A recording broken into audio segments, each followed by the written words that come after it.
world. It's Sunday, May 28, 2023, and welcome on into Speak at Them Sunday, a podcast about video games and the video games economy. What's up, y'all? My name's Atham. I'm a video gamist.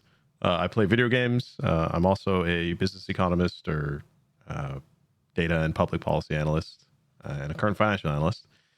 Welcome into my bi-weekly show where I explore the intersection of video games, the video games economy, and the world around us. And join me as I just talk about games, video game news, and industry trends. Afterwards, I'll usually play something that I've talked about, and I'll also upload the VOD to YouTube and with chapters and timestamps. So if it's better for you to catch me there, you can catch me there. What's poppin' YouTube? Also, wherever you get your podcasts, I am there. So you can just search up Speak at Them Sunday and it'll probably show up. Yeah, today in games, I'll talk about a little bit more about Blasphemous, having gone back and beaten that game. I'll talk about some Pizza Tower, something I've been playing a bit of, and Forspoken as well. And then in news, Nvidia's on my mind. Sony did their spring advertisements, so I'll talk about that. And Embracer took a hit in the market, so we'll talk about that. That all happened, I think that was last week. And yeah, I think after the show, I'll get back into a little bit of Forspoken, which I've played a little bit of yesterday and earlier in the week. Yeah, let's just jump right straight into it. Let's talk games. So first up is Blasphemous. I've already talked about Blasphemous before, so I won't go into all of the detail this time around. But just as a reminder, it's an action platformer, Metroidvania, Souls-like type of deal. Developed by the Spanish studio The Game Kitchen and published by Team 17. And you take on a silent protagonist through a world that is kind of suffering this physical manifestation of sin. And in short, you do something about it. Though what ends up happening depends on your actions. You can there's definitely a bad ending you can get. There's a good ending, and then later on in DLC, which I think it's free DLC as long as you own the game, you get it. There is a true ending. And so I got the good ending, but I could go back and do a new game plus and take specific steps in there to be able to get the true ending. The gameplay, you've got elements of parry-based combat where you have to time it right to be able to parry an attack, and you have a follow-up afterwards. There's dodges, right? There's simple X button combos. There are dodge attacks as well. There's a variety of items that you can equip to customize how the protagonist El Pentinente is built. So you can create builds where you're a little bit more defensive, a little bit more offensive, more based on magic attacks, more based on physical attacks. And there's a pretty good amount of enemy variety as well. Different types of enemies, different things that make you react in different ways. To be able to overcome them, and also a pretty good variety in terms of the bosses. Though you won't, like quantity wise, you're not going to get a whole lot. There's a scope limitation. So the game, I think in total, having gone through the first time around, it's 20 hours that I spent. So it's certainly not a 60-hour type of thing. And maybe something like 8 bosses. There could be more, but 8 to 10, something like that. There's a few hidden bosses as well. So and some of the early ones are a little bit simple, but as you keep going, they definitely get a little bit more complex in the mechanics that they have and the things that the gyrations that you have to do to try to survive in them. Yeah, I mean, the combat is really what is one of the things that stood out beyond just the kind of graphic design and the as I said before, the dialogue track is amazing. The Spanish dialogue track in particular, and how that just the art design and how the music and the sound effects, they're like weighty They're really impactful. But yeah, well, like combat was really like a good hook for me in there. It's what I was looking for. Coming off playing something like Sekiro, playing something like Wolong, I needed something that was a bit challenging, but also and varied in how what's in your toolkit to deal with some challenging enemies, right? Um, yeah, there's also a neat crossover that they have there with Bloodstained, which is another franchise of Metroidvania style type of game there. And so one of the characters from Bloodstained, Miriam, comes over, and you get these kind of new puzzle platforming type of segments, well, under a time limit.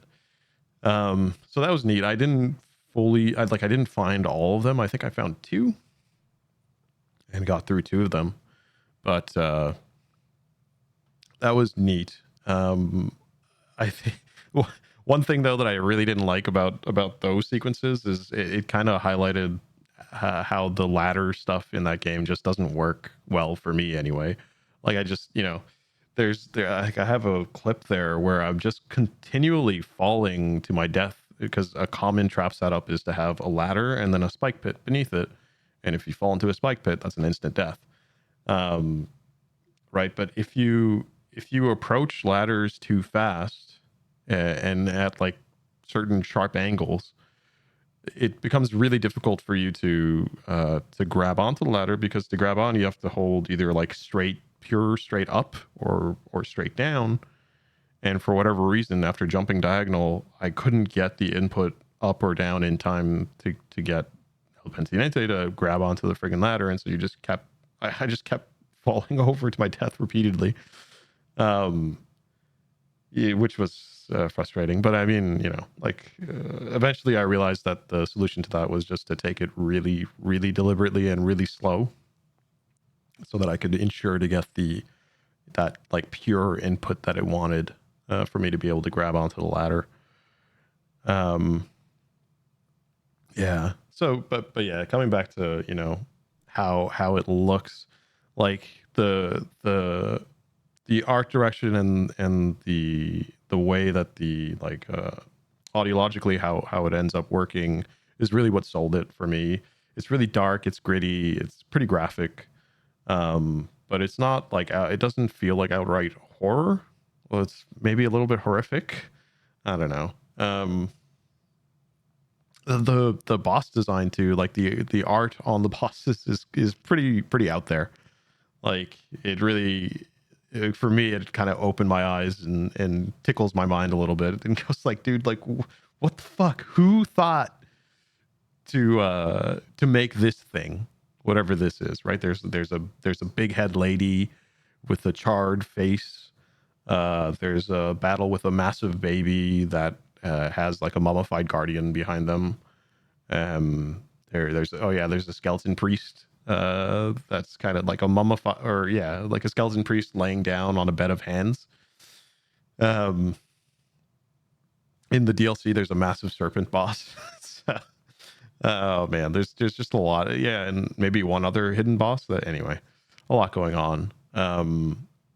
Yeah, I think, and I looked up like how some of the animations are done, some of those cutscenes, right? So it's all pixel art, but it's like time lapse pixel art in these animated cutscenes. It's really beautiful and quite unique.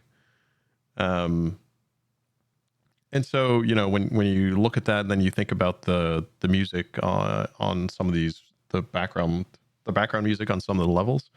Like a few of those were it's like, man, either like too slow paced, or too quiet, or didn't like you're just kind of waiting for it to ramp up. But a lot of the other things, a lot of the other kind of music tracks were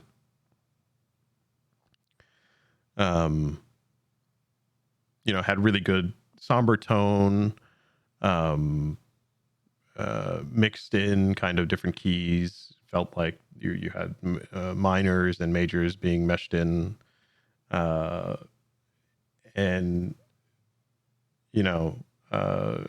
crescendos as well, like a good use of changes in volume to help support what's happening in the gameplay. And so the score and the sound is done by Carlos Viola from Carlos Viola Studios.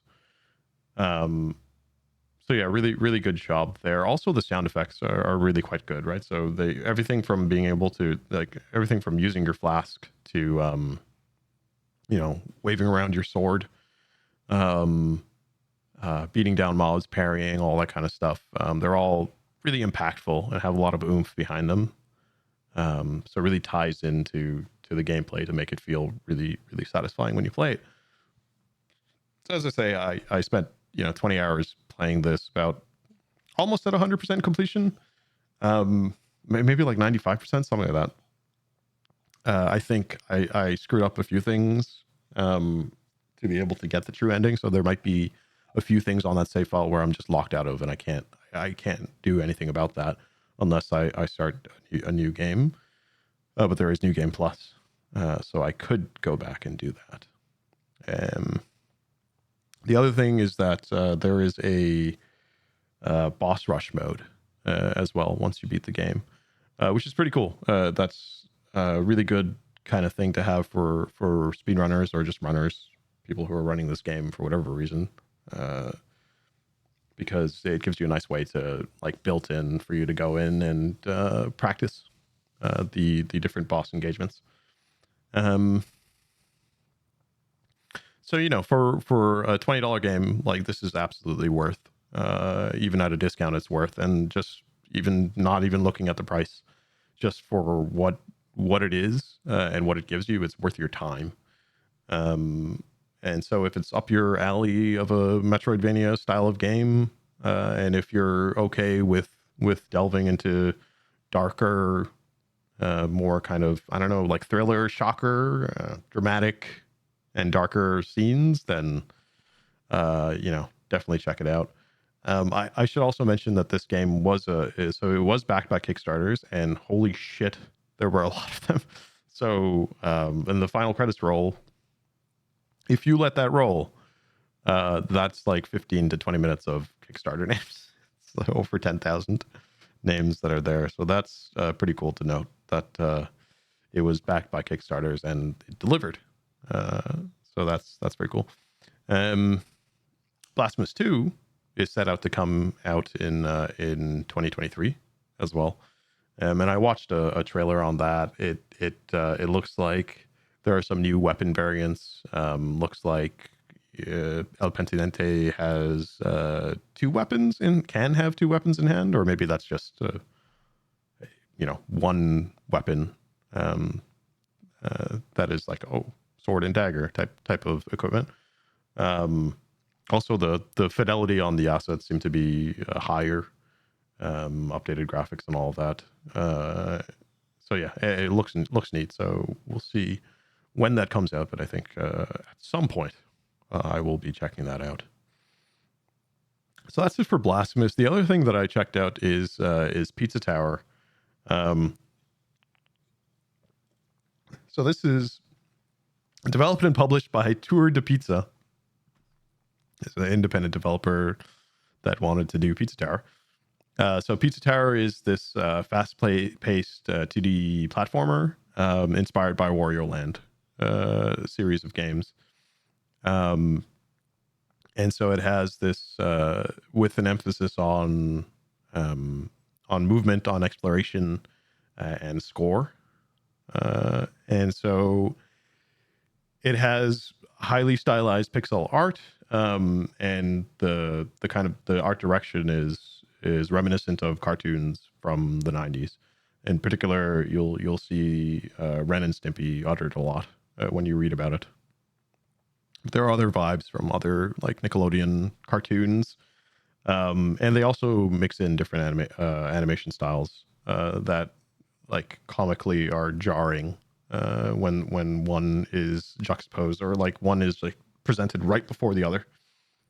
So you play as a character named Peppino Spaghetti, who is this fat balding man who is surprisingly agile. and he's on a mission to destroy the pizza tower so that he can save his restaurant from annihilation. And so you go on a rampage across 5 floors, collecting different toppings, special ingredients, and beating up monsters. Sometimes you also play as Gustavo, who is, I assume, Peppino's sibling, but who knows, really. Gustavo also comes with a rat that you can do different things with, double jump and kick around and stuff. And so, yeah, you go through this tower, you run around a whole bunch through different monsters and weird things. And then you go through some boss fights as well on each floor. But, when it comes to, when you really get into it, like the first thing to note is like on your mainline levels, there's no health bar, right? Like there's nothing like that. So if you take 2 hits, you're not dead. You can take as many hits as you want, but the thing is that it'll impact your score. So the score system, how it works is that you have the lowest rank is D, which is D for awful, C for bad, B for okay, A for amazing, maybe something, I don't know. It's like A is great, basically. S is gosh, I mean super. No, it's I want to say it's perfect, but it's not, because P is the P is the pizza perfect rank or something like that. Anyway, whatever it is, basically, you get a really high score and you get hit a bunch, you'll get A. If you get a really high score and you only got hit maximum 2 times, you'll get an S. If you get a really high score and strung together combo for the entire level, then you'll get a P. And you didn't get hit at all, then you get a P. And so really what that means is that to be able to get a P, you've replayed the thing so many times that you know your exact route, you know where, like what monsters you need to hit when, you know where to get different items that will keep your combo meter going as well. And you know the whole place like back to front, so that once you get to the end of the level, because when you do, you knock out a pillar, and then you have 3 minutes to get from the end back to the beginning. And the stages aren't linear. So there's like different doors that you have to go through, and there's like some back and forth. And I think there are some branching paths. So it's not entirely straightforward as you're going through. Then when you get to the boss fights, there is a life meter. In that case, there's 6 hits that you can take. You also get some life back while you're doing the boss fights. But again, like the bottom line for the boss fights in terms of score is, if you get hit more than 2 times, you're probably getting a D or a C. But like get hit a lot and you're getting a D. Get hit twice and you might get a B. You might get an A if you get hit twice. So yeah, it'll be around that kind of B to A range. And then, if you maximum get hit once or twice, and you might get an S, something like that. And of course, to get a P, you have to not get hit at all while you do that boss fight. So yeah, I mean, how it ended up working for me was like, my first time around on a boss fight, I got probably a B on the first one and a D on the second one. And then I tried the second one again and I got a C, something like that. But afterwards, when I went back, I started realizing that there's some manipulations that you can do in those boss fights that set you up better to get through it without taking hits, which is what you need to do to get a high score or like a good rank, right? And so yeah, it just became this thing of trying to hunt down what exactly do I need to do to make this boss and all these mechanics work out in the best way for me not to get hit. So for example, in that second boss, which is basically like, I don't know, it's a piece of cheese that has a gun and is shooting at you, and you also like, it throws you a gun, so that's the whole mechanic for that thing. You can mash on your attack button and you'll shoot bullets, or you can hold your attack button and you'll charge up a big shot. But so you can figure out like an exact timing for where when you hurt the boss, they'll get knocked back and they bounce around a bunch. So you can work out an exact timing. If you stand in the middle of the stage and knock the boss back and you wait for them to bounce 3 times, on that 3rd time they bounce, if you hold your shoot button and you position yourself just right in mid stage, by the time the boss comes out of that animation, your big bullet will hit them immediately or almost immediately. And then you get in like a couple more shots and they're back into their knockback animation.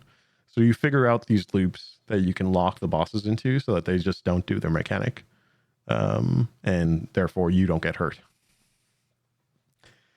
But that's pretty indicative of like a lot of the things that this game that you'll have to figure out as you go through this game if you want to get good scores and good ranks. Oh yeah, there's also a parry button in this game. So it can be quite useful to pause yourself, because if you use the parry, it's called taunt. So you do a funny taunt animation, but it functions like a parry in any other game. And so that can be quite useful to negate enemy attacks, or to pause yourself if you're at high speed and you see that you're about to hit something that's bad. You can use the taunt to delay yourself, but still keep momentum. So maybe the bad thing, like one of the stages, there's like thunderclouds. So on a schedule, they'll release thunder, right, or lightning. And so you can use the taunt button to buffer yourself, stop yourself in place, let that lightning go, and once your taunt ends, you'll resume running at full speed. So yeah, that's basically the loop, right? You go through these stages, you knock out the pillar, you look for secrets if you want. You don't have to. It's really like you play however you want, really. You can go as fast as you want, or you can go as slow as you want. I think generally speaking, people will say just go slow, because there's just explore the stuff. There's no timer. There's no timer before the pillar, so you should explore as much as you want before you hit the pillar. And then even after you hit the pillar, there's still, generally speaking, enough time for you to get back out. It's just that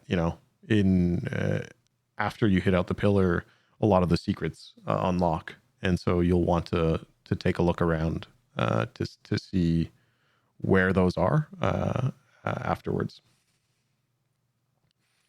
And yeah, in terms of what the movement actually feels like, right? I think you hold right trigger to sprint, right, to get out into a full run. Once you get up into your full run, you'll if you run into any enemies, you'll kill them. You'll knock them off screen. But if you run into a wall, you'll lose momentum. If you're jumping in air, if you hold diagonal down, you will get like a little dive that keeps your momentum. There's also a little duck mechanic as well, so you'll want to hold down to be able to slide through cracks down below. There's also a dash as well, right? So you can do a really good way to get your run up to full speed is to dash, hold down so that you slide, and then push forward so that you stand back up, and that gets you into a full run. I think that's the fastest way that you can do it. But one issue that I had, especially if you're playing on controller, is like, again, with some of these cardinal directions, it can be really hard to get them right on time as you want them to come out. It just feels like it's a much better experience if you just were to use the keyboard. And another issue I had was with with some of those those low cracks when you're trying to slide through them. If you get too close to a wall and you're trying to get underneath those cracks really fast, you can't hold down the right trigger and try to dash, duck, or do any of that stuff, because you'll just keep slamming into the wall. That's also like you can't really run up a wall like that either. You have to stop, go back, and take it really slow. Because if you keep trying to mash it out, it's just not going to work, and you're just going to be stuck there, pulling off all kinds of animations where you're slamming into a wall, and that can be a little bit frustrating, especially when you're trying to go fast. But yeah, outside of that, it's this wacky, stylistic type of game. It's all a bit. It's like quite colorful. It's all looking. Well, it's not all looking MS Paint, but there's quite a bit of stuff where you're going like, damn, did they do that in MS Paint? There's a crazy TV in the top right corner that shows Peppino or Gustavo making crazy ass facial expressions as you go through the level. Unhinged is a word that I've heard uttered a lot when I read about it and hear about it. The game, at the soundtrack is upbeat, pretty sensational. It's it's a real head bobber.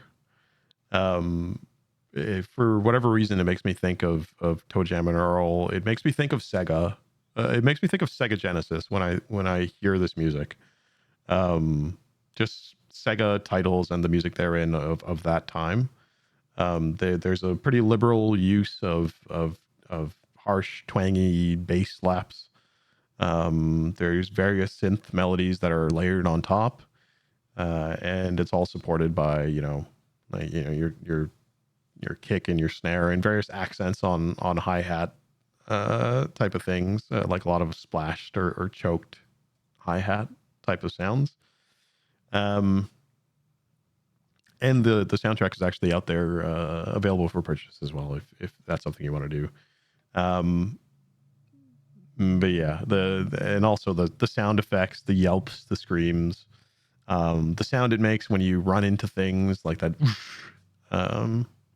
It all comes together really well. So it's really well done. Yeah. So when you're in each floor, there's a lot of there's like a big lobby that you can run around. There are some secrets within the lobbies themselves, and then there's a room within each floor that shows you the different achievements that you can hunt within levels. And so, like when I think about replayability, this game is inherently replayable, and I think really to get good at it, you have to, like, because the first time you run through, you're not, unless this particular style of game is your thing and has always been your thing, then there's no way that you're going to be perfect the first time you play through. Like it seems almost impossible. And so you kind of have to replay to be able to learn the levels better, get better scores, learn the enemy placements, learn what their mechanics are, because there are different enemies and they all do different things. Learn about the different segments of the level, because sometimes you have to let some enemies do things to you to change up how your mechanics work, so that you can get through a particular part of the stage. And then there are other non-playable characters that reset you to your original state. So it's pretty intricate, and requires practice to get good at. So yeah, it has a very strong personality. It has a very strong style, and so you kind of also need to be aware of that and take a look at it and see if you're okay with that, or you think you're going to be okay with that before you go in, because if you're going in sight unseen, you might be taken aback at like how strong its personality is. But I think it's a cool game. That's absolutely worth checking out. It's definitely replayable. Yeah, I think this goes down for me as a Steam Deck, or a handheld type of game. But on handhelds, you really do need to play at 60 frames, because if you try to knock it down to 30, it becomes this slow mess of a sluggish crawl type of thing. So play at 60 FPS if you're on handheld. And that's it. That's it for Pizza Tower. The next thing that I've been messing around with here is Forspoken. So this is developed by Luminous Productions, who used to be a subsidiary of Square Enix. Luminous is now merged into Square Enix proper after Square was disappointed with the game's results. Luminous Productions, or Luminous, did Final Fantasy 15 before Forspoken. Those are their two products. And so if you go to the Luminous website there, they have a letter out here that says on May 1st, 2023, Luminous Productions will merge with Square Enix. However, will not change the fact that our team will remain entirely focused on Forspoken. We will continue to deliver patches that address overall game performance, and the story DLC, In Tanta We Trust, is on track for release on May 26th, 2023. So that's the DLC that just came out. It's $12. It's $17 Canadian, so I'm guessing something like $12 US. When we established Luminous Productions in 2018, our vision was to make AAA games that fuse technology and artistry to deliver completely new gaming experiences. Having the chance to do just that has been a dream come true. We appreciate you taking this journey with us and look forward to continuously creating new entertainment and experiences as part of the Square Enix family. Thank you again for all the incredible support for Luminous Productions. So that's the letter that is out there on their website. And so, you think about how this game performed when it came out. I think there were two things that happened when this game came out. First of all, it got a lot of flack for the style of writing, and I think a lot of people didn't appreciate how it didn't take itself too seriously, I guess, or just how quippy it could be, and I guess how annoying some of those dialogue lines could be. One thing that keeps coming up to my mind when I think about it is I think about Marvel's Guardians of the Galaxy, and kind of how the main character in that game is kind of like throwing out all kinds of jokes and being generally just a very silly main character. And how in that game, I'm totally okay with it. I'm totally on board with Star-Lord being kind of a jerk, being kind of an idiot. For some reason with Frey in this game, there was some people that were pretty vocal about not liking that style of thing. I think the other issue with that is that the whole story. Well, I'll get into the plot here. Basically, you play as Frey Holland, who is an orphan that was found in the Holland Tunnel in New York. So that's where her last name comes from. She's transported from New York City into this magical land called Athia, where she discovers she now has magical abilities and a bracer, cuff. She calls it cuff, but anyway, like a van brace, a bracer that's stuck to her arm there, that talks to her. But only her. It's in her mind, I guess, because nobody else can hear it. And she's got to find a way home. But as part of doing that, she has to help the citizens of Athia, who see her as their only hope. Athia was once ruled by benevolent mages, monarchs, matriarchs. They're called Tantas, Tantas, Tantas. Anyway, so I think there are 4 of them. They're basically the rulers, powerful mages who were rulers. But then some corruption comes through, called the Break, and that's corrupted everything, seemingly including the Tantas. And so now the Tantas still rule it, but they're maddened, evil sorceresses. And so Frey journeys through into the heart of corruption, battling all kinds of monsters, confronting the Tantas, and uncovering the secrets behind what all has been going on in this world. Um, and so, you take a character that, when you start this game, you start out in New York, and there's quite a lengthy part where it's telling you, who Frey is, like how she's been in trouble with the law, and she's a New Yorker, and she's trying to get out in New York, and all that. Um, and so then you get transported into this magical world, but they're really trying to tell you the story of our world, New Yorker, stuck in a fantasy world. The problem with how that plays out is that when you're playing this game, you're in a fantasy world, and if you're a gamer who plays these fantasy games, you're looking to get immersed into a fantasy world, and you have this New Yorker that's constantly pulling you out of it, and at times is kind of like almost trying to reach through the screen and smack you in the face and be like, "Hey, remember, I'm a New Yorker from New York," uh, you know, and so it pulls you out of the fantasy completely, uh, which can be like quite jarring and annoying, uh, you know. Um, so yeah, and I could do with less of the the blatant cussing that happens, because it's ridiculous. Like that's my role. It's my job to look at this game and when a boss is bearing down on me, go like fuck fuck fuck fuck fuck. It's not yours. Like I don't need to hear that from you. That's me. Anyway, but that ends up happening a lot.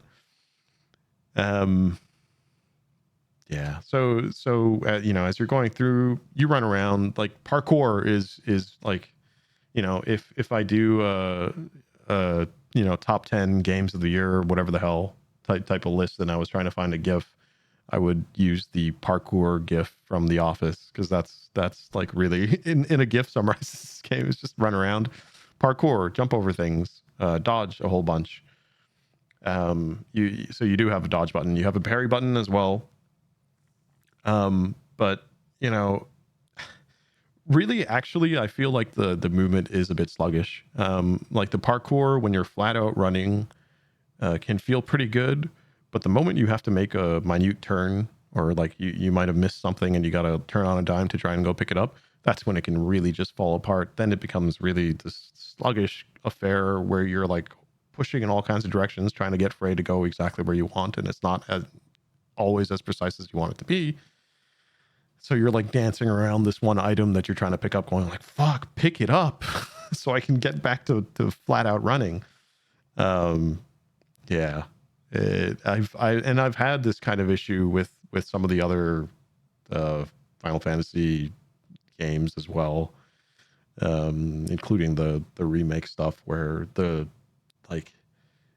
control, it almost seems like the control scheme flips, like changes completely without you knowing, and so you're used to one control scheme, and you're making your inputs based off of that, and then the control scheme behind the background changes when you stop sprinting, right? And now like you need to have a different timing with your movements to be able to get it. It's weird, man. It just doesn't end up working out for me anyway. Combat is also kind of annoying for me, because it feels like some of the encounters are just overly long and drawn out. I don't like having to keep changing up my position, because you really need to. It's trying to emphasize this parkour thing where you're supposed to be constantly dodging and jumping around and stuff like that, because that's how you get good damage. And you need to be behind things constantly, or like to the side is acceptable, but it's best to be behind things. And so you can't just stand there and shoot. You do have to run around. But the problem with that is that if you're playing on a controller, like as I like to do with these games, I don't like to play these on mouse and keyboard, even if it's available to me. You have to swing around your camera with one of the analog sticks, and there is aim assist, but it's not great all the time. And some of the lock-on stuff is also not great all of the time. So it can be really difficult to be able to keep up your fire, to be able to keep attacking while you're trying to dip in and out. And then the other thing that doesn't work well is that, well, that's how the combat's designed to work, but you have limited stamina, so you don't have infinite dodges. And so inevitably what ends up happening in these long drawn out engagements where you don't ever feel like you have enough damage, is that you run out of stamina. And once you're out of stamina, there's very little you can do. Like, you can't sprint as fast. I think you still have access to a dodge, but if you don't time it right, then you will get smacked pretty hard. And so really what this ends up being is like, okay, well, I guess, all right, I'm out of stamina, so I'll run away for a bit and wait for it to come back. Oh, it's back. Okay, now I can go back into the fight. And that feels terrible. That just doesn't feel great. Yeah. So that's what I have observed so far on combat. Having played, I don't know, maybe 4 or 5 hours at this point. The graphics though, like visually, it's stunning. It looks really, really good, and it should, because I think like the recommended specs are pretty high. It requires like you want an RTX 3070 or a Radeon 6700, or Intel like i7 8700, something like that. Ryzen 5 3600 processor, something like that, like 3.7 gigahertz and higher. But yeah, and the fantasy scapes are cool. Like New York is pretty good when you're in there in the beginning. But like really where it all falls downhill is just how it performs, which is not good. It doesn't perform great. I think no matter what I can do, like of the, I have to look at my playtime, but maybe 5-6 hours so far. Like definitely 2 to 3 hours have been spent just trying to tweak the graphic settings. It was so poor that it made me think that my computer had issues. I actually went, like, I had to rip open my computer. That's what I did on Friday, is that I ripped open my computer and I looked at the parts and I was like, is this a problem? Like, am I fucking up? It turns out that I did make a mistake with one of my components, so I had to right size it. But yeah, and I got some marginal better performance on benchmarks and on the game itself. But before and after, the major issue that I've been having with this is just the stuttering, the FPS drops. It's really bad, and there is nothing I can do to eliminate the stuttering. Like nothing I do eliminates stuttering. There are things that make it worse, and so the best that I can do is just take off all the settings that make it worse, and then just play on those settings that give me the minimized stuttering. But there's always just a little bit. And so yeah, I found that like ray tracing is a non-starter. You cannot have ray tracing on. You cannot have ambient occlusion, though I think I turned it back on. It helps if you have it off, in my opinion, at least. Like what I observed is that there was less stuttering when you turn that off. And then the other thing about performance wise is that it hogs your CPU. Like my CPU utilization goes up to like over 90% when I'm playing this game, which is a little bit concerning. Like I don't want it to be that high playing a game, for extended periods of time. Yeah. So that's yeah. Anyway, so that's really where it goes for me. But anyway, I've managed to get it at a good enough place, performance wise, where it's playable again, which is good. So I might spend some more time with it to try and get through it. And the music's cool, man. It's orchestral and it's mashed up with hip hop, and there's like some electronica. There's like some sampling that goes on. So that's kind of cool. There's lots of voice acting going on, which is good. For the most part, it's the voice acting itself is done really well. It like where it gets tricky is just stylistically, is this going to be something that you jive with or not? Are you going to like the style of writing? It's not about to me, it's not wholly about the delivery of the lines. Though some of the time, like the delivery can be a bit flat compared to the intensity of a situation. That is true. And yeah, it can, like, those, when those specific situations pop up, you kind of just roll your eyes and go like, what? What the fuck are you saying, Frey? Yeah. So yeah, like, when I just remember when this came out, I was just kind of stunned. I was caught aback. I think it was over the holidays when I heard about it, and I was talking to my brother about it, and he was like, "Yeah, this Square, they're doing that game. It's gonna have it's gonna feature an African American. It's gonna feature a Black woman protagonist." And I was like, "What?" Like, I was taken aback when I heard that, and so immediately my interest was piqued. And so, I kind of went into it with that kind of lens of wanting to experience that, wanting to support that also. But pretty really disappointed in how it performs, though. And so that's really what's taking me out of it more than anything else. And yeah, I also regret, because of how it performs, I regret paying full price for it, because that's like absolutely something that you need to talk about, because it's not cheap. It's $90 Canadian. Is this game, right? That's comparable with Tears of the Kingdom type of price that you're paying. And if I had a choice between the two, I would have picked Tears of the Kingdom, even though I'm kind of like, I'm not feeling that right now in terms of a thing that I want to play right now.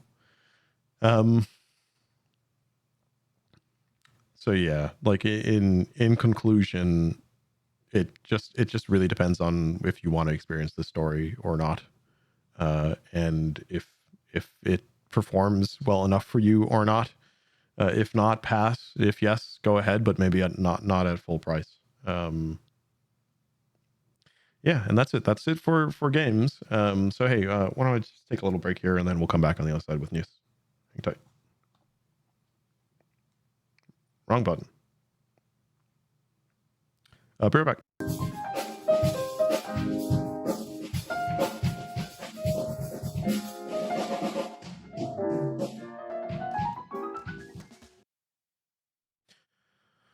Oh, hello. How's it going? We're back.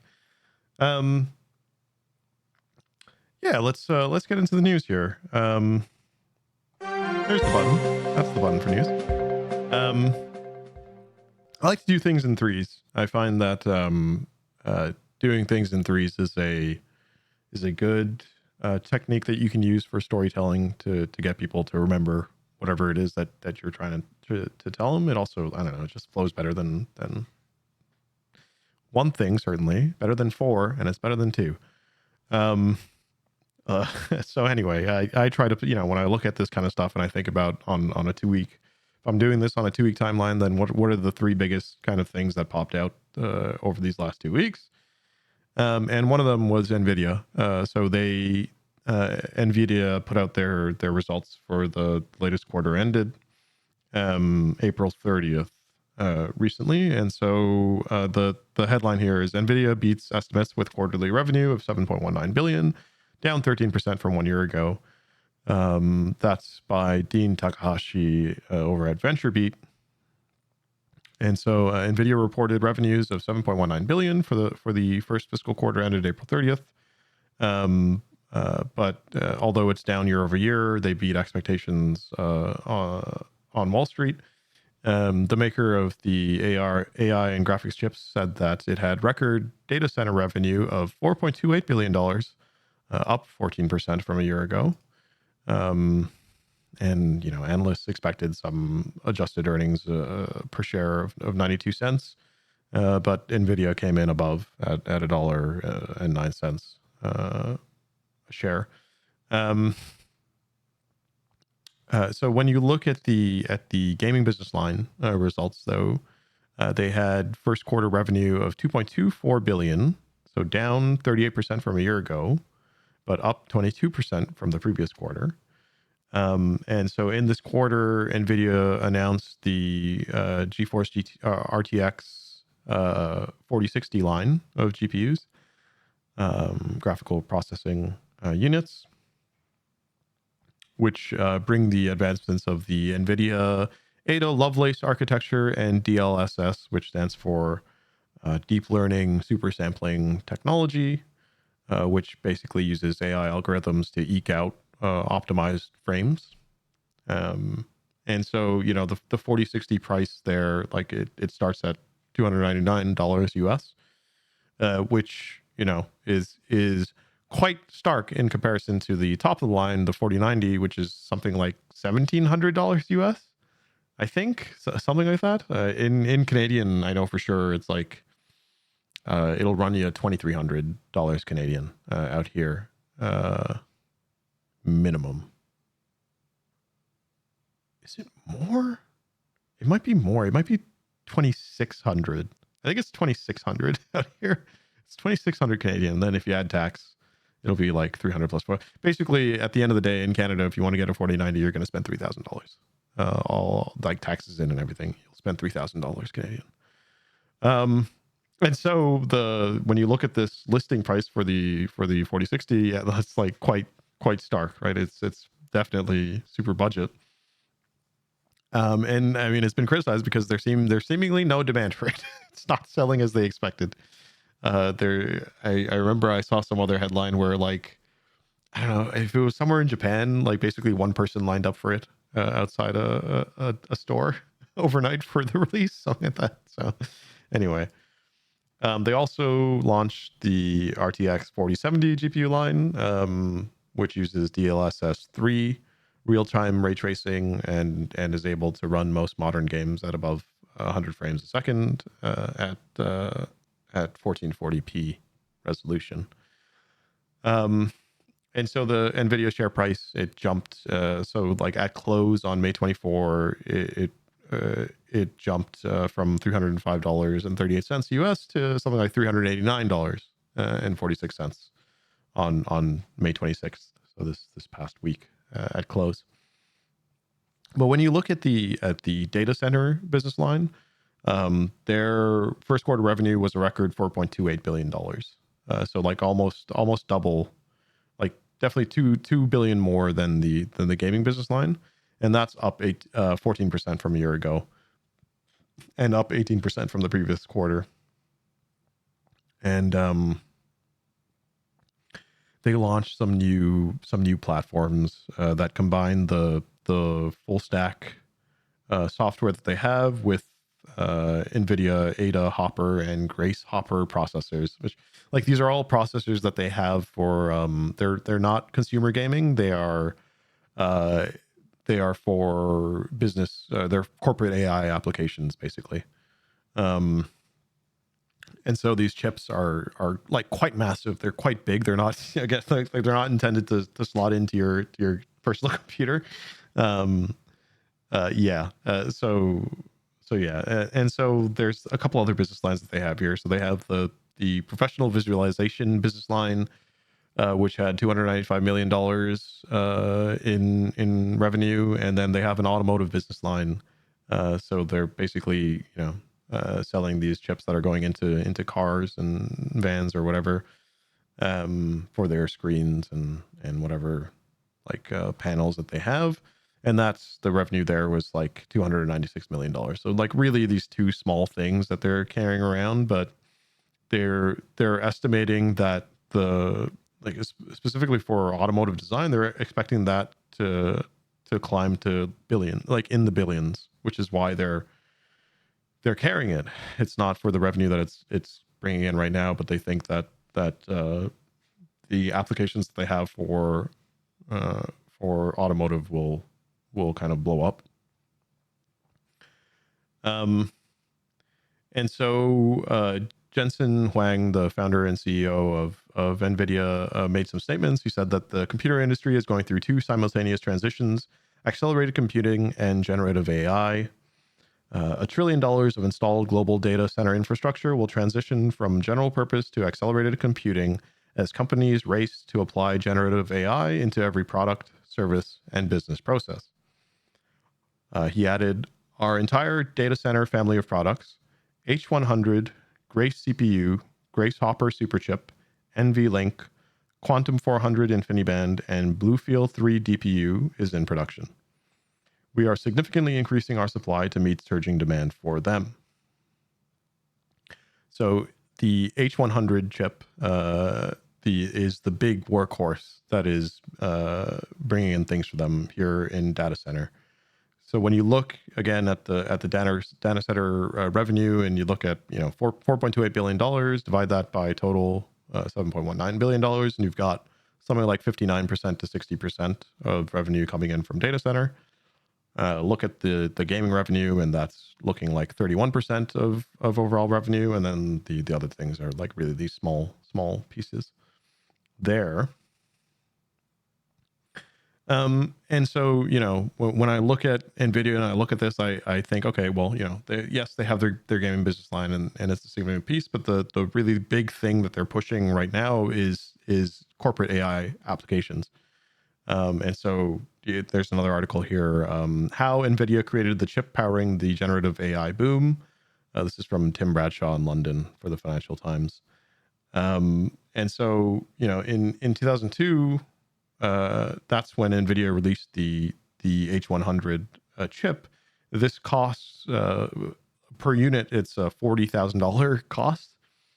And so when that chip released, the sentiment out there was bad, because the businesses were trying to cut staff, and still are to some extent. They're also just trying to cut costs wherever they could, because it was a period of like really high inflation, and also businesses were afraid of upcoming recession, and afraid of what increasing interest rates would do. And so but then what happened was that in November of last year, that's when ChatGPT launched. And so in Huang's words, Nvidia went from having a tough year to an overnight turnaround, because the ChatGPT and everything else that has sprawled up around it created instant demand for Nvidia's products. And so now Nvidia is trying to scale up like frantically their supply. And so they're working with different chip manufacturers, it's Taiwan Semiconductor Manufacturing Company, TSMC. They're working with them to try to scale up the H100 production to satisfy the demand that's coming from cloud providers. So Microsoft with Azure and ChatGPT, also Amazon, and also Google. And it's going to be Sony. And it's going to be, Microsoft Xbox with their cloud applications. And it is Meta as well, and Facebook or whatever else, and all kinds of other corporate customers too. And so it's not only Nvidia that's seeing this benefit. It's also all the chip manufacturers are seeing the benefit as well. So the chip manufacturers are riding this increase in stock price, this wave as well. So Advantest is one of them in Japan, like converting everything to US dollars. So they're up something like $16 a share. Tokyo Electron, like just this past week, Tokyo Electron up maybe something like $10 US a share. ASML is a European chip manufacturer, up about $64 US a share. And of course, TSMC, they're up $1.34 per share, but their share prices are generally like relatively to everything else, they're quite low per share. And so in this pursuit of profit, they're all out there trying to ramp up the production of the H100.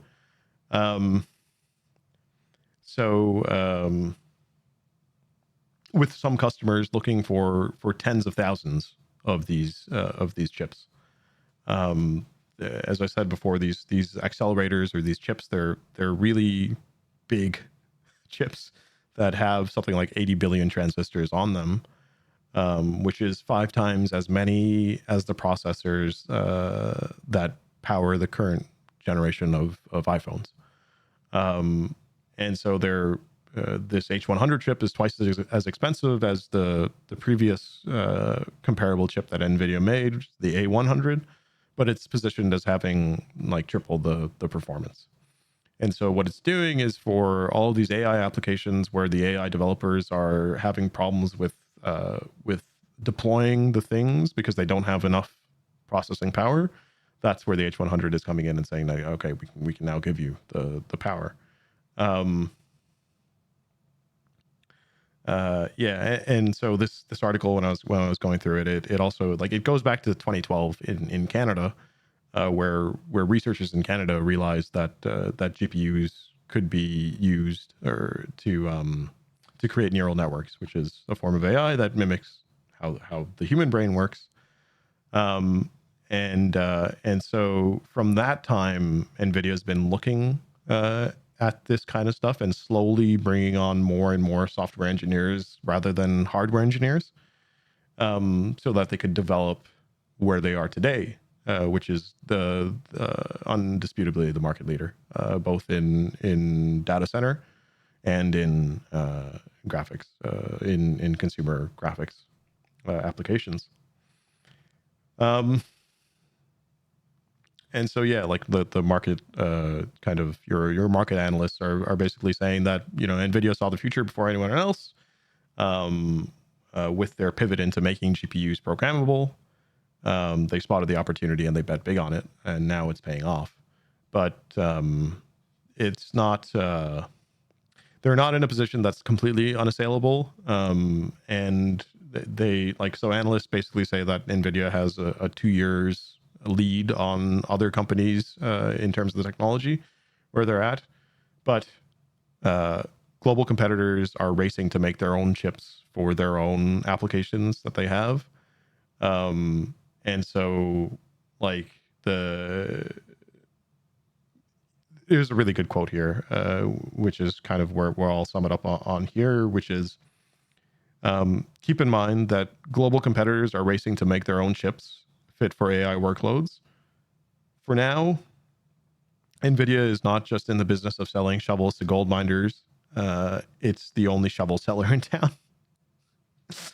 So, yeah, when I look at this, like, it doesn't bode well for GPU prices. First of all, is what I think.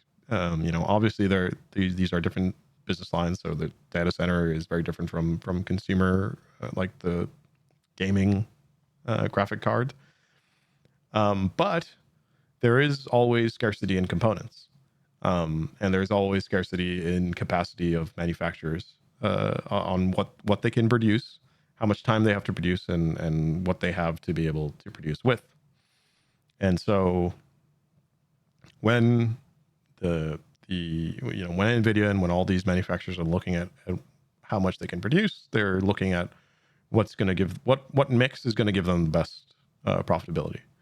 And so undoubtedly, to me, this means that there will be less components available to make graphics cards, with more components being put towards making the data center chips that for that business line.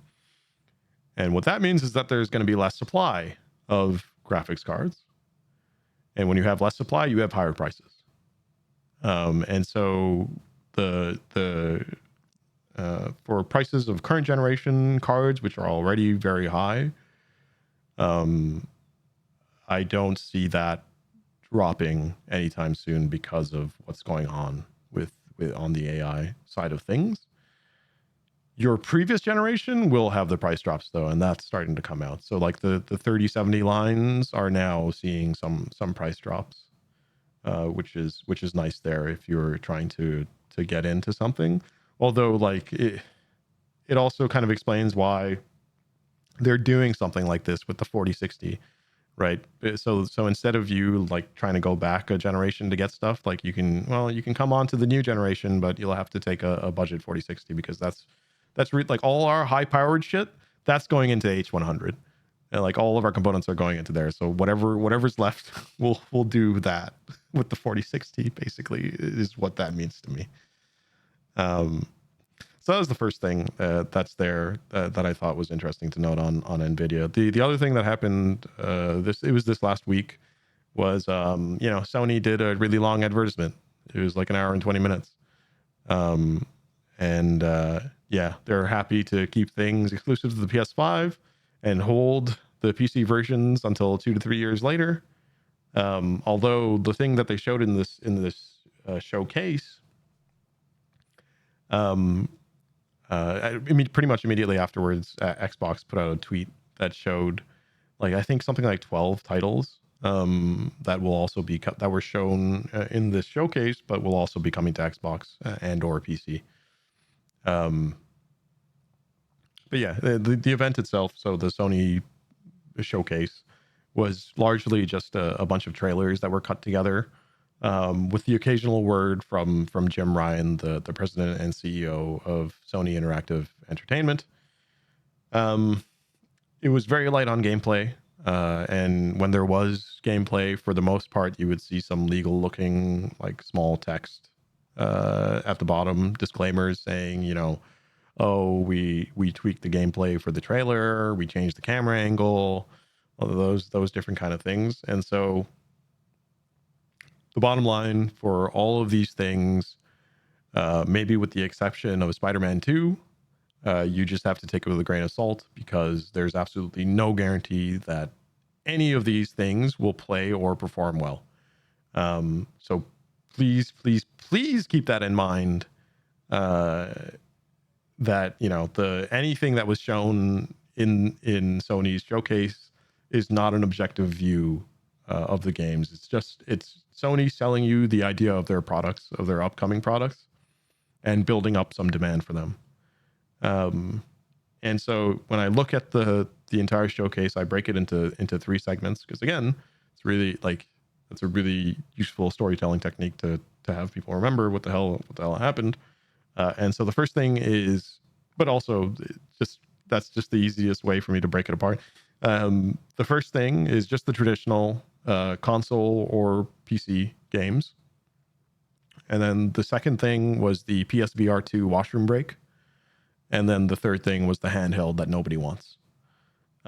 So starting with the traditional stuff, the first game that they showed off was called Fair Games, with a $ for an S. This is from Haven Studio, which is founded by Jade Raymond.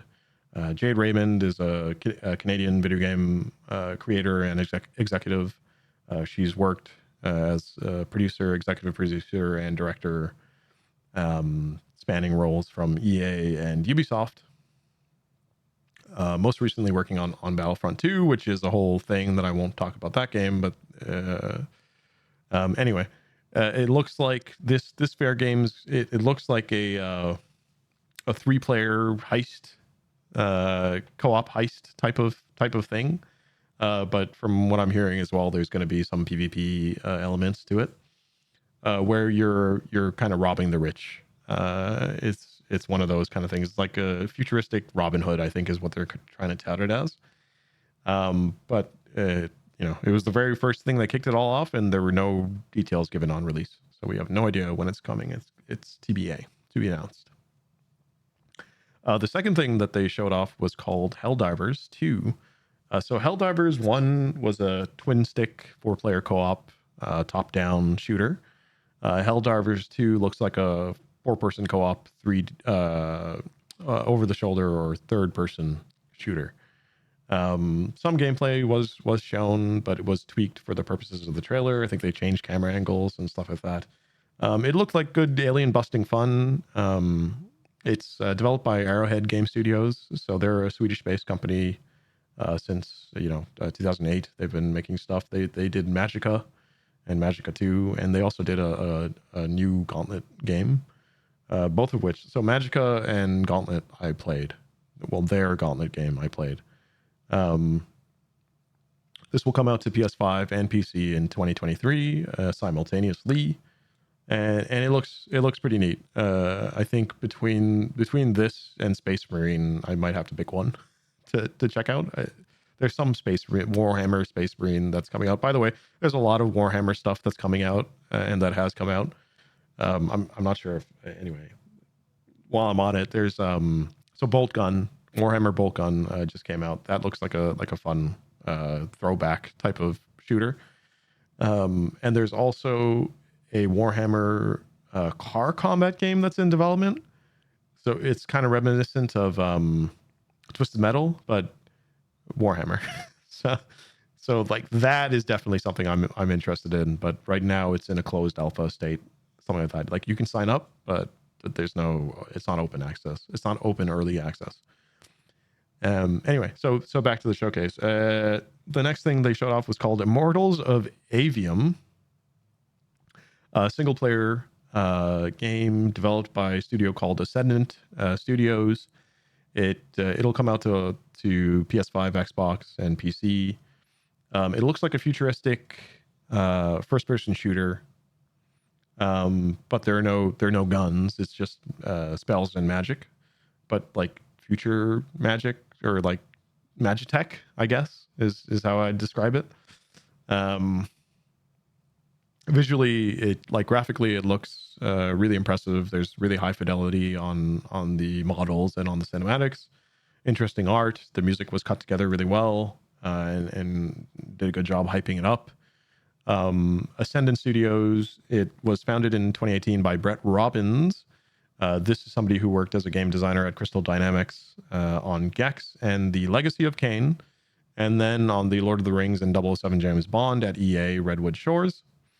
Eventually that became Visceral Games. They worked on, Brett worked on Dead Space, worked on Call of Duty content, Modern Warfare 3, Advanced Warfare, World War 2. And so in 2018, he was looking to found the studio. Telltale Games was also closed down at the same time. And so the implication is that Brett picked up many of his first staff from Telltale and then staffed up more from there.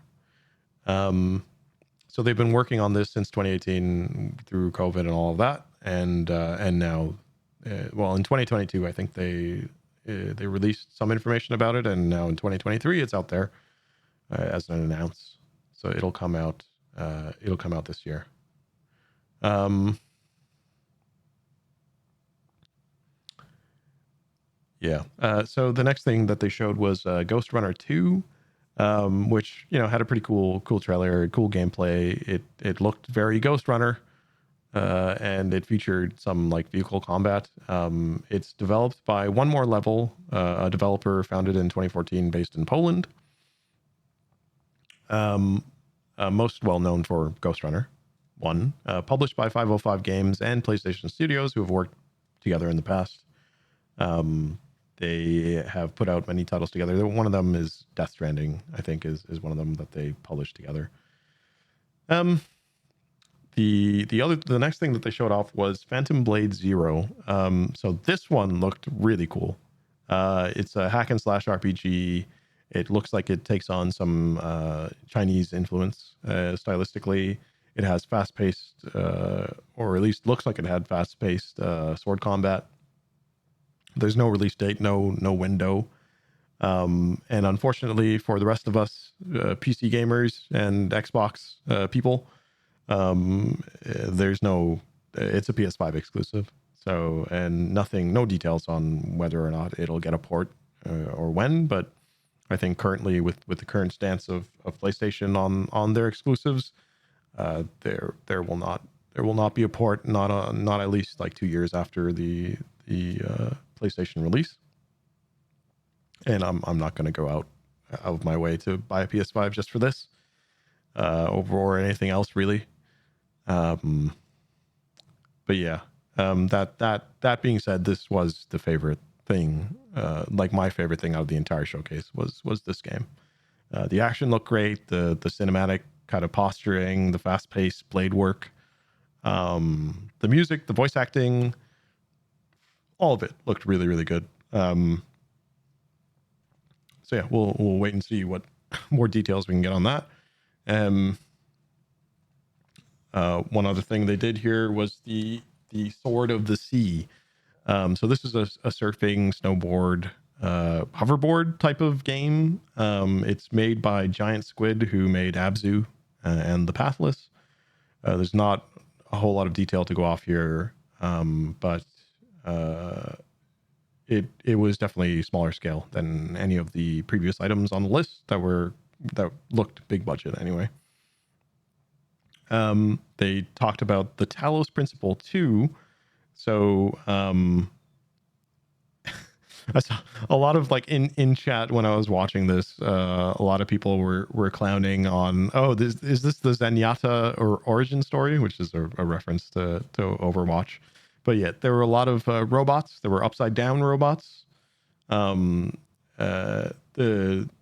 the trailer said coming for PS5, but it's also coming to Xbox and PC. It's developed by Crow Team, a Croatian developer behind Serious Sam and the first Talos Principle, and some VR stuff, says their Steam profile. And it's going to be published by Devolver Digital. And so, yeah, and I mean, Devolver is a publisher that you don't typically see them on like the biggest budget games, but anything that you do see them on is always different, unique, colorful, usually, and just stylistically interesting.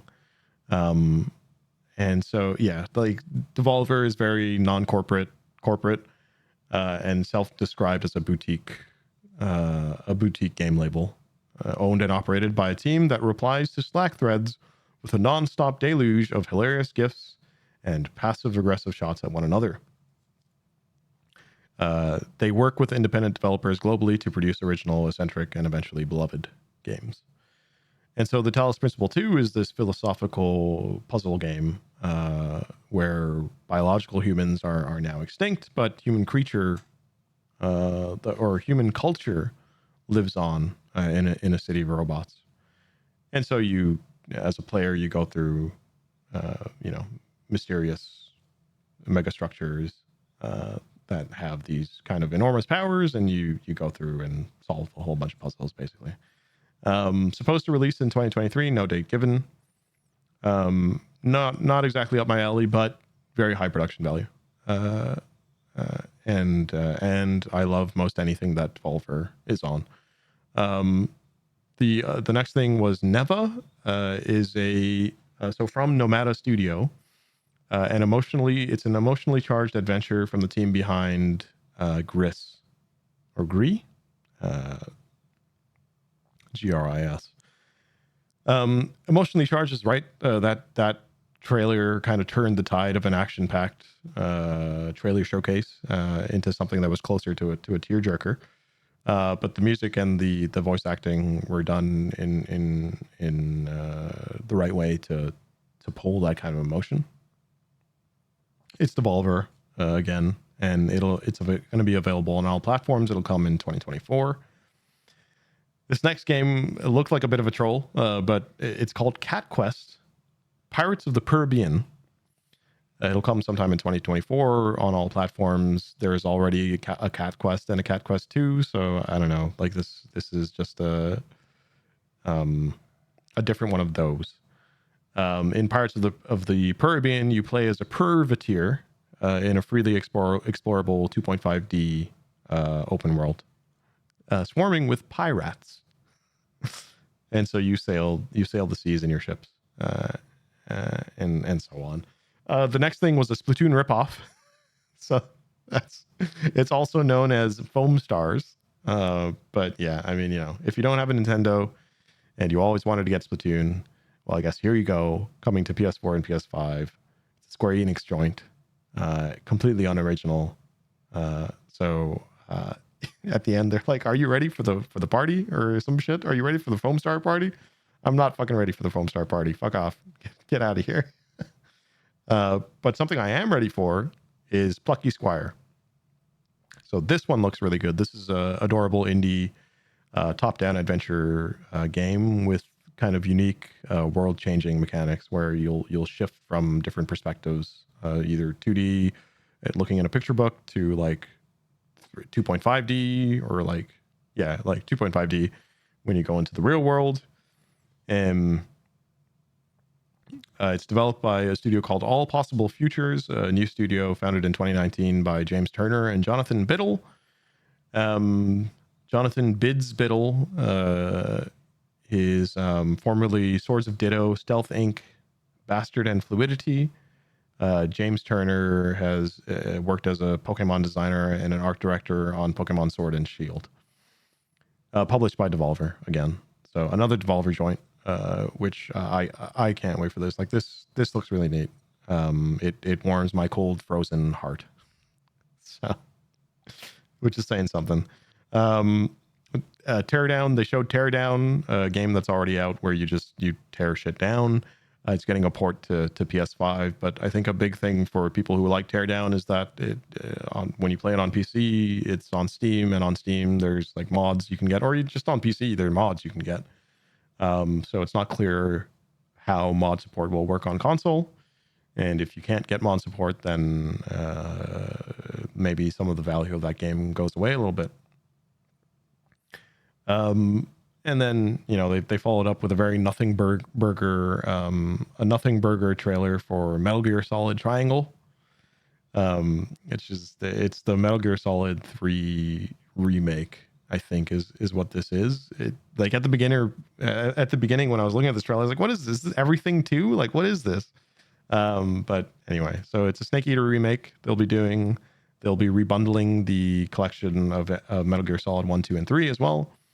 The big thing here though is that there's no Hideo Kojima, so it's unclear what that means for what these products will look like without his stamp on them.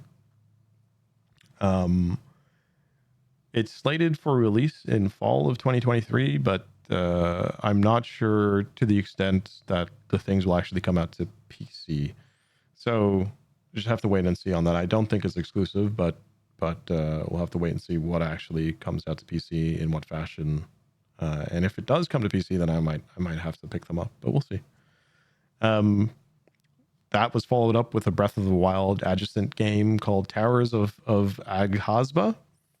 There's not much on the bone for this game, but it looks like an open world game. You have a glider and there's a lot of nature, so it's really Breath of the Wild adjacent type of thing sometime in 2024. What's cool here though is it's developed and published by Dreamlit Games, which I went to the website. It looks like a cool team. They're definitely multicultural and distributed globally with people across the world working. Their indie studio founded in 2020. That was followed up by Creative Business Unit 3's Final Fantasy of Thrones. So if you remember when the people from FromSoft got really inspired by the Game of Thrones and went out of their way to get George R.R. Martin to play some small part in world building for Elden Ring, and then that came out in 2022. Well, in 2023, the people from FF have basically watched a bunch of Game of Thrones. They got inspired. They wanted to do that with their franchise. And so now, they're going to give you Final Fantasy 16. The trailer was a fucking mess though. Like maybe at the 2/3 mark, I had to look away because at that point, the action wasn't synced with the voices. The cuts were becoming faster and faster and faster. I had no idea what was going on. It was just complete overload. I was like, dude, okay, man, stop, slow it down. What are you doing here? But yeah, it looks like another one of those action RPG Final Fantasies with mass appeal. It will be a PlayStation 5 exclusive at launch. It's unclear whether it'll come to other consoles or to PC. I did see some buzz about the developer kind of suggesting that people just go out and buy PS5s if you want to play this. And so, my stock response is that there's nothing like, no, not this. If anything, Spider-Man stuff would be the thing for that to go out and get that console, but more on Spider-Man later. My thing with FF is like, post FF10, none of them have been turn-based, and I think they've slowly each one of them after 10 had some aspect of that ATB, like active time battle, some turn-based elements in there, but slowly they've been stripping it off and throwing it off until they can get to a place where they're just purely action combat, and that's what this looks like now. and that's not like it's not what I'm here for in terms of a Final Fantasy. Like a a non-online Final Fantasy, I should say, right? Because the MMOs are completely different products and in their own category, and legitimate good games, I think, that I do enjoy playing. I'm referring to Final Fantasy 11 and 14. The other thing, Alan Wake 2. So this is a horror game. I'm immediately out because I'm not into straight up horror games. Horror. It's developed by Remedy. It's published by Epic Games. It's out there on all platforms. If you're into it, October 17th. That's when it's coming. Assassin's Creed Mirage. They're going back to their roots. They're going to go to 9th century Baghdad during the Islamic Golden Age, following Basim ibn Ishaq as he transforms from street thief to a member of the Assassin Brotherhood, on all platforms, October 12th. Revenant Hill was the next game. I'm not even sure what this is. It was just a trailer of a black cat running like side scrolling. That was it.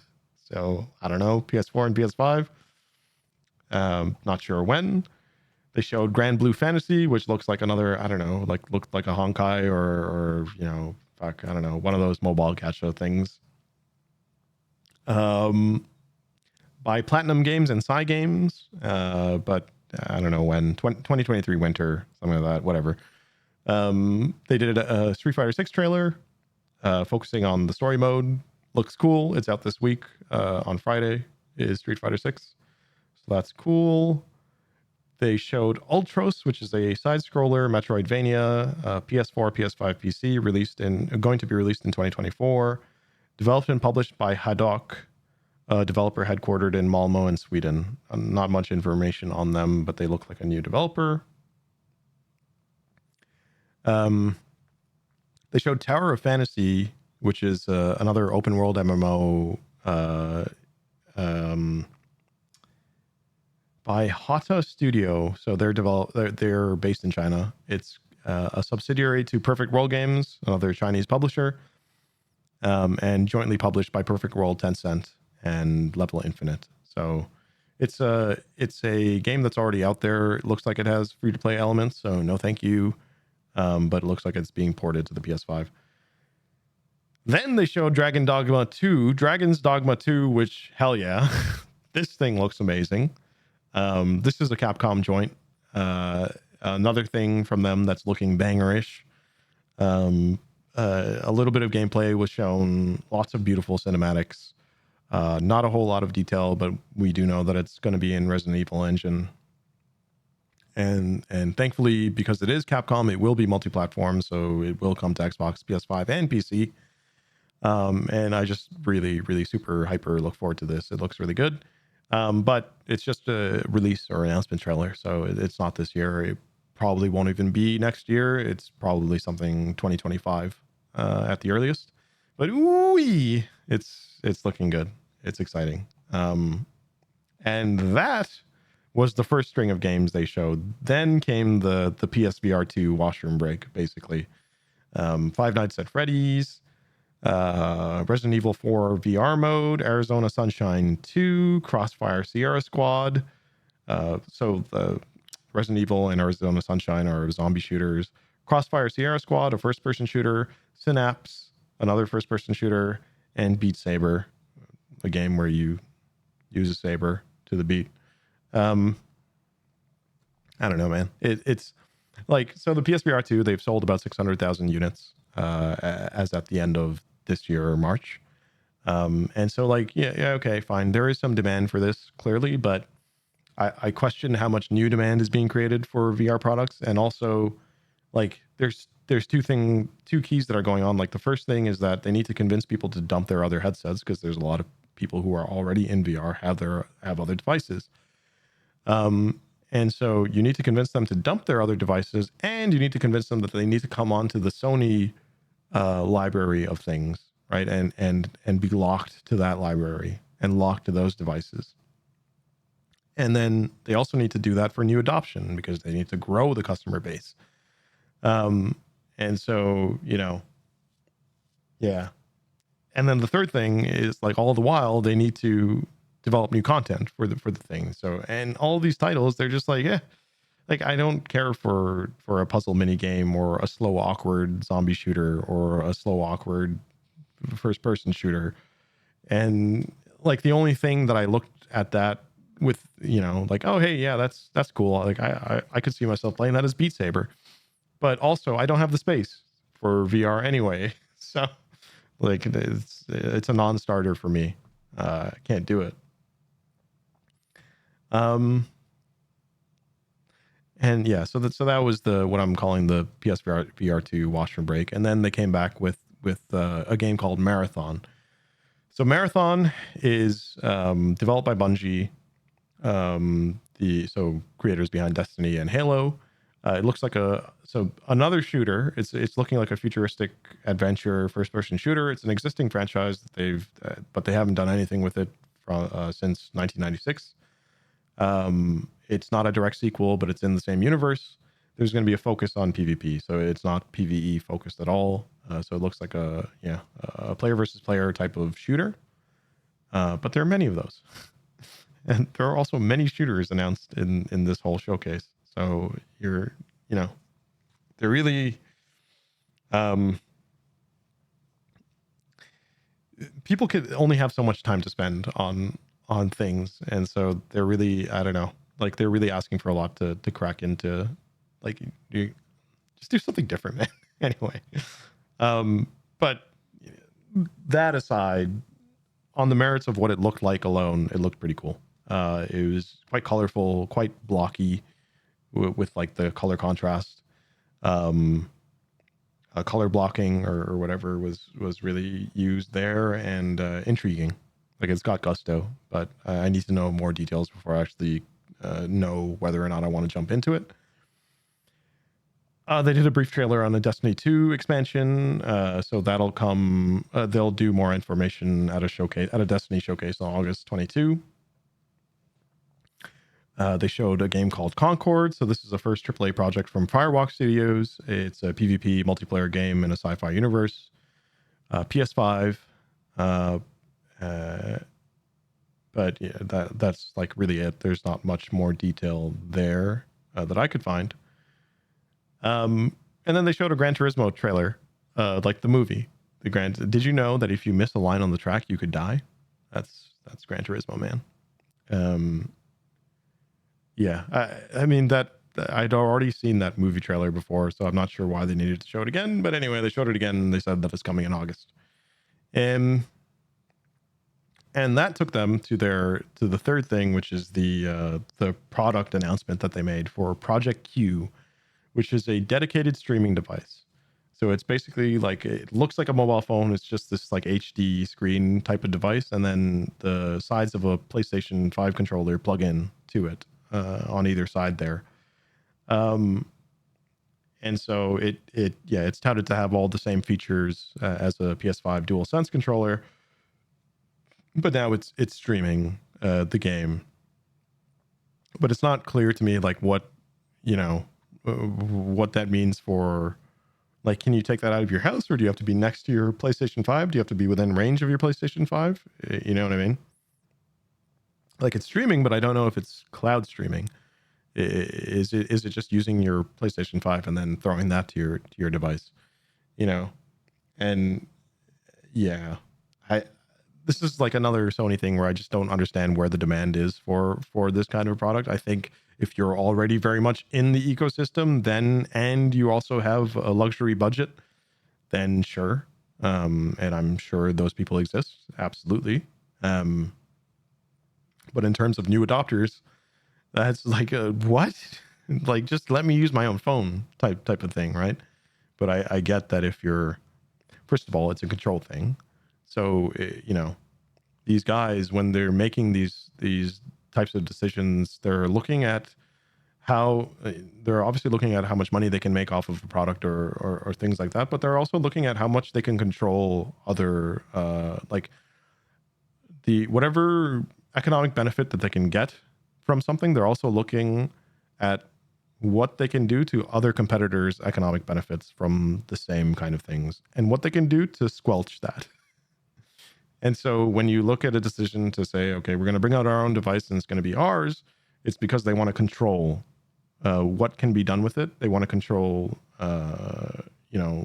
what people's behavior are around that device. And so just saying that we're going to bring it to a mobile phone or something like that releases control from Sony, right? They would have to work with so many other players to make sure that the device works with theirs, and it would open the door to a lot of other companies benefiting from Sony's actions. And so if they just take that away by making their own product, then they can deny the benefit from others to the extent that they can convince consumers to come on board and really play within Sony's ecosystem of things instead of all the other ecosystems like the Xbox or the Steam ecosystem or the Epic Games ecosystem or like all of that shit, right? So yeah, surely there's like PS5 people who already have a PS5 and are like super into it are probably maybe excited for this. Like, hey, yeah, man, I can play this around my house now. Like I don't have to. I'm not glued to my couch or whatever. They also showed off PS5 earbuds as well, which will connect to your smartphones. It'll connect to your PS5. It'll connect to ostensibly to your Project Q handheld thing. Well, it's not exactly a handheld, but anyway, streaming device that maybe only does games. So low latency audio. That's pretty cool. Again, though, like it seems like a really luxury thing for people that have budget for it. And then the finale was Spider-Man, and Spider-Man 2, and Spider-Man 2 looks great. It was by far the most gameplay that they showed the entire showcase. Different from the Miles Morales game, the first game that they have there, or the predecessor anyway. There are 2 playable characters, but it's not a 2-player game. Anyway, it looked really looked to perform quite well. Looks pretty exciting. But like me personally, I'm checked out on Spider-Man games because I've spent more than enough time on them in PlayStation 2 and 3 era that I just don't need to go back anymore. I do not. But I have watched the Miles Morales game, quite a bit of it over the holidays, and I mean, that game looked fantastic. It was quite entertaining. Looked like it played very well, and looked very good. And so this is number 2, and so I'm sure it'll at least maintain that same level there. Though there will always be people who are saying like, oh well, why didn't you take it the next step, or why didn't you do something different, or all that kind of stuff comes in whenever you do a sequel. Yeah, so when you look at the whole thing as a whole, I think it got a pretty middling reaction. Like it was very bell curve, though, in terms of like a sample of the reaction anyway. I looked at a Jeff Grubb poll that he ran for his Game Mess morning show. So out of 3,000 responses that he got, the bell curve showed the fewest responses on the edges of really good and really terrible, and the most responses around the middle of middling, in terms of how people felt about it. For me, I'm somewhere around that middle. I think it was a really big advertisement, but I came away really happy about some of the things that weren't, or I would come to find out, weren't PS5 exclusives. And really only sad about one thing that is going to be a PS5 exclusive, which is Phantom Blade 0. I think, one of the other things that stood out to me is Plucky Squire. I think that's going to be a really good game. Oh, and Dragon's Dogma 2. That looks amazing. And we'll see what's there with the Metal Gear Solids, if they make their way to the PC. And that was the Sony showcase. The next thing that I have here was the news story with Embracer. So Embracer's shares plummeted after a $2 billion partnership deal that they had evaporated. It fell off a cliff. Fell off a cliff on May 15th at close. Embracer was trading at like $52.86, or sorry, not dollars, 52.86 krona. So anyway, say 53 krona, down to something like 24 krona at close on May 26th. And so it came after the major partnership that they were working on fell through. It was found that it was not going to materialize. Anyway, after that news came out, they had to adjust their earnings downwards, and so the earnings converted into US dollars. They had they estimated it down to a range of $656 million US to $843 million US. And that was down from a range of 979 million US to 1.275 billion US. And so that's like a drop of between 300 and 400-ish million dollars US in terms of their, off of their original earnings forecast. And so the quote here is that it has been a challenging year, adversely impacted by game delays, weaker consumer demand, and lackluster reception for certain notable releases, Lars Wingefors said. That's Embracer's chief executive. So this overshadowed an announcement that they made that they're making a deal with Amazon to create another Lord of the Rings game, which honestly, right now is poor timing because Lord of the Rings Gollum came out, and although I don't think that has anything to do with Embracer, but it is Lord of the Rings, and that game's pretty bad. The verdict on that is do not buy it. Play something else, not even at a discount. Play something else. Yeah. So anyway, back to Embracer. Like this press conference, I haven't seen it, but I should. Apparently Lars was looking quite dejected, having only recently found out that his deal was had fallen through, and I guess he knew what that meant for in terms of Fallout. But it's not all doom and gloom for Embracer, and having looked at the latest kind of financial analyst takes on whether to buy or sell or whatever. Out of so on the Financial Times, out of 16 financial analysts polled of the recommendations on May 25, so after this news, 16 financial analysts, 4 say buy, 8 say it's currently outperforming, 3 say to hold on to it, 1 says it's underperforming, and 0 say to sell. So myself, I lean in on buy right now when low, because if you're not already in there anyway, because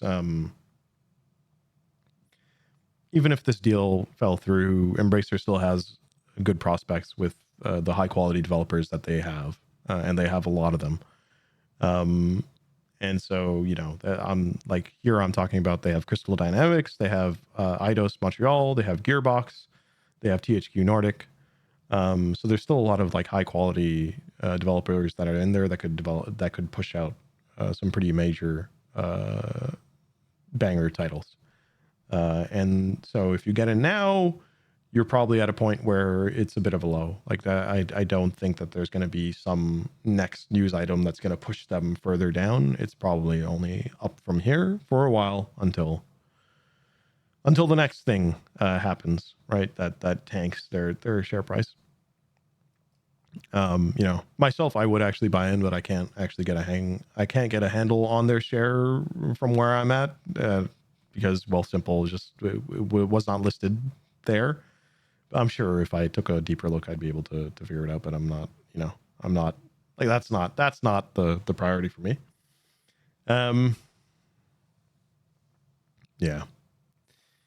But that's it. That's all I had for today, man. So that's going to do it for us today. Finally, that's a bit lengthy, but hey, man, Sony did a thing, and I had to spend a lot of time talking about it. Yeah. Wait, no, I lied. I hit the wrong button again. It's been 2 weeks, and I've already forgotten like all my buttons and all the things that I do here. That's gonna do for us. Bi-weekly schedule so far on track. Coming up next week, I think Jeff Keighley is going to do a thing with the Summer Games Fest. Or maybe, no, wait. Is that next week? That might be the week after. Anyway. I'm going to keep pushing with Forspoken, I think. Hopefully I won't get too distracted, but I've been wanting to check out Dragon's Dogma now that we've seen Dragon's Dogma 2. But yeah, that's going to do it, y'all. As always, thank you so much for watching, for listening, whether live here or on the recordings. Until next time, take care, enjoy your gaming, and I will catch you on the flip side. Peace.